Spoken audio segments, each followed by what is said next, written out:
मरुस्थल के आकाश में पूनम का चांद चमक रहा था। ऊंट की पीठ पर अकेला साकेत आगे बढ़ रहा था। पीछे छोड़ आया था अली, मारिया और एक डरावने सपने जैसा कैंप। रास्ता शांत था, लेकिन हवा में एक अजीब अनजानी सी खुशबू थी। दूर कहीं एक रोशनी की झलक दिखी, मानो रेगिस्तान के सीने में अचानक कोई शहर उग आया हो। नूर अल जहरा। शहर के द्वार पर दो प्रहरी उसे रोकते हैं। तुम्हारा नाम क्या है? कहाँ से आ रहे हो? एक ने सख्त लहजे में पूछा। साकेत रुका और बोला, मैं एक मुसाफिर हूँ। मंजिल नहीं जानता, बस एक ठिकाना ढूंढ रहा हूँ। प्रहरी एक दूसरे की ओर देखते हैं। एक बोला, इस शहर में हर कोई कुछ खोकर आता है और कुछ पाने की तलाश में। अंदर जाओ, लेकिन सावधान रहना। इस शहर की रोशनी जितनी चकाचौंध करती है, इसकी परछाइयां उतनी ही निगल जाती हैं। साकेत चुपचाप सिर हिलाता है और शहर के भीतर दाखिल हो जाता है। नूर अल जहरा एक अजीब शहर था। बाजार में वाद्ययंत्रों की गूंज, ऊंची मीनारों से आती प्राचीन धुनें, रेशमी कपड़ों की दुकानों में बैठी चेहरा ढंकी रहस्यमयी औरतें। गली दर गली जैसे किसी और ही दुनिया में ले जाती थी। साकेत ने एक पुरानी सराय में शरण ली। कमरे के कोने में बैठा वह देख रहा था। कोई जुआ खेल रहा है, कोई तलवार तेज कर रहा है, कोई फुसफुसाकर किसी अदृश्य सौदे की बात कर रहा है। तभी एक हंसी की आवाज ने उसका ध्यान खींचा। एक चौड़े चेहरे वाला आदमी, भूरे रंग की पगड़ी पहने, आंखों में चालाकी की चमक लिए आगे बढ़ा और बोला, नए लगते हो भाईजान। पहली बार आए हो? साकेत ने जिज्ञासा से कहा। हाँ, मैं मकबूल खालिक हूँ। इस शहर की गलियां मेरे पैरों के नीचे बंधी हैं। चलो मैं तुम्हें थोड़ा घुमा लाता हूँ। मेहमान का अपमान इस शहर की बेइज्जती होती है। साकेत कुछ नहीं कहकर सिर हिलाता है। अगले कुछ दिनों में मकबूल ने साकेत को शहर के भीतरी हिस्सों में घुमाया। मीनार की छत से नीचे के बाजार का नजारा दिखाया। एक गुप्त पुस्तकालय में ले जाकर प्राचीन पांडुलिपियां दिखाईं। सुरा की खुशबू से महकती गली में निर्वाक कवियों की महफिल दिखाई। एक रात बंजारों के रेशमी तंबुओं में अजीब सपनों वाली नींद। शाम को वे सराय की छाव में बैठते, गाय का मांस, खबूस, खजूर और गरम दूध के साथ।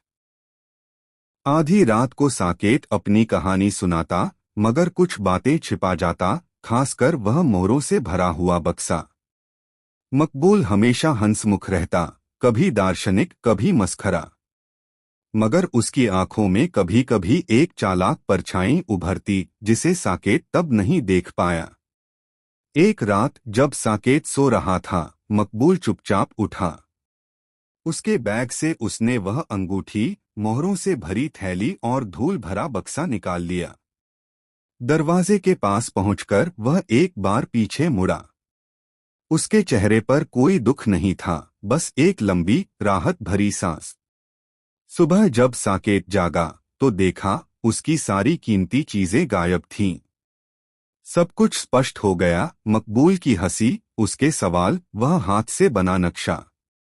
वह धोखा खा चुका था। सराय के कोने में बैठकर साकेत ने अपना सिर दोनों हाथों में थाम लिया। अब उसके पास कुछ नहीं था, न दिशा, न विश्वास, न कोई साथी। उसे अली की याद आई, जो उस पर इतना विश्वास करता था। अब वह इस शहर में कैसे बचेगा? एक दिन वह अपनी तलवार लेकर बाजार में उतर आया। तलवार की चमक, उसके कौशल ने राहगीरों को मोहित कर दिया। वह लोगों से सिक्के मांगने लगा। लोग उसकी कला से प्रभावित होकर उसे सिक्के देने लगे। उसी दिन उसकी मुलाकात मुस्तफा नामक एक बुजुर्ग से हुई। मुस्तफा उसे अपने घर ले गया, खाना खिलाया, शरण दी। फिर बोला, सुनो बेटे, यहाँ ज्यादा दिन मत रुकना। इस शहर का बादशाह मासूद एक सोने की खान के लिए पागल हो रहा है। अगर कोई विदेशी आता है तो उसे लगता है कि वह खान की तलाश में आया है। कभी भी अचानक सैनिक आकर तुम्हें उठा ले जाएंगे। साकेत चुपचाप रहा। अर्धरात्रि। चारों ओर सन्नाटा, लेकिन हवा में कोई अशुभ स्वर। मुस्तफा के घर की बरामदे में बैठा साकेत आसमान की ओर देख रहा था। चांद की रोशनी में उसने एक अजीब पक्षी को उड़ते देखा। उसी क्षण दरवाजे पर जोरदार धमाका हुआ। धाय, धाय। मुस्तफा दौड़ता आया। तू भाग अभी। मगर कुछ समझने से पहले ही 4 सैनिक दरवाजा तोड़कर अंदर घुस आए। उनके चेहरे कपड़े से ढके थे, शरीर पर कवच, हाथों में भाले और तलवारें। यही है वो आदमी, एक ने कहा। दूसरे ने साकेत की गर्दन में रस्सी डाल दी। चलो बादशाह के सामने, देखते हैं सोने की खान ढूंढने आए हो या नहीं। मुस्तफा चिल्लाया, नहीं, वह कुछ नहीं जानता। सैनिकों ने उसकी तरफ देखा तक नहीं। एक वार में उसे जमीन पर गिरा दिया। उसे शहर के केंद्र में ले जाया गया, एक विशाल महल के भीतर। महल के दरवाजे पहाड़ जैसे ऊंचे थे, दोनों ओर सिंहमुखी मूर्तियां। भीतर जाते ही आंखें चकाचौंध हो गईं। सोने के दरवाजे, रत्नष्टित स्तंभ और एक लंबा सिंहासन। वहां बैठे थे बादशाह मासूद, काले चोगे में लिपटा, लंबी दाढ़ी वाला, आंखें सांप जैसी स्थिर और ठंडी। उसकी एक आंख लाल थी, दूसरी धूसर।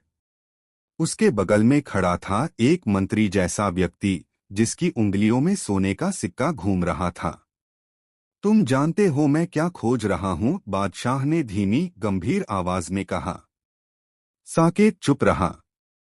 बादशाह सिंहासन से उठकर धीरे धीरे उसके पास आया। तुम्हारे बैग में एक धूल भरा बक्सा था। वो कहाँ है? वो मोहरे कहाँ है? साकेत समझ गया, मकबूल सिर्फ एक चोर नहीं था, उसके पीछे कोई और था। शायद मकबूल मासूद के लिए काम करता था। साकेत ने कुछ नहीं कहा तो बादशाह ने इशारा किया। एक सैनिक ने उसकी गर्दन पर तलवार टिकाई। जवाब दो, वरना तुम भी रेगिस्तान की एक और लाश बन जाओगे। तभी साकेत बोला, बक्सा मेरे पास नहीं है, किसी ने चुरा लिया। बादशाह हंस पड़ा, एक ठंडी, हड्डियां जमा देने वाली हंसी। मैं किसी की चोरी नहीं सहता। चोर हो या चुप रहने वाला मुसाफिर, मेरे लिए सब एक जैसे हैं। फिर उसने इशारा किया। साकेत को घसीटते हुए महल के नीचे के अंधेरे कारागार में ले जाया गया। पत्थर की दीवारें, जंजीरों में जकड़े कैदी और रूह कंपा देने वाली चीखें।